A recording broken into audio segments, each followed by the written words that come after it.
That division is wide open. I like the Chargers the most out of everybody. I think their defense is the most sound, in place, stable, and I still like Phillip Rivers, and I still like that offense. I don't know if they have the right coach yet, but I do like that roster.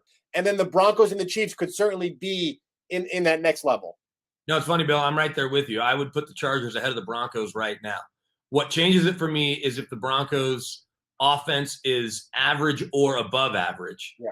Because the Broncos defense top to bottom is better than the Chargers. Chargers, we talked about those pass rushers with Bosa and Melvin Ingram. And then I love what they did in the draft, especially adding Derwin James. And so you talk about what they have on offense with Phillip Rivers. Keenan Allen is a true number one. And then they've got the Williams kid they drafted a year ago that was obviously banged up. Hunter Henry may be the most solid tight end in this division, even though we talk about Jake Butt and what I hope he can be, and certainly what Travis Kelce is. As it stands right now, I'm right there with you, Bill. Chargers at the top, Broncos and Chiefs battling for what we would call a wild card spot at this point, I think. And then the Raiders are there, pulling up the rear. But I do think it might be the most competitive division in football, or pretty darn close. Last year it kind of was, but they were all battling for 9 wins to win the division.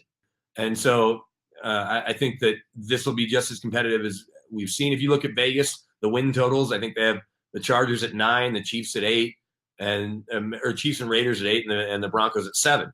So that means that they like all of them kind of right there in the middle. There's not a 4 or 5 win or 6 win team there. They think they're going to battle, and I think that's what we're going to see.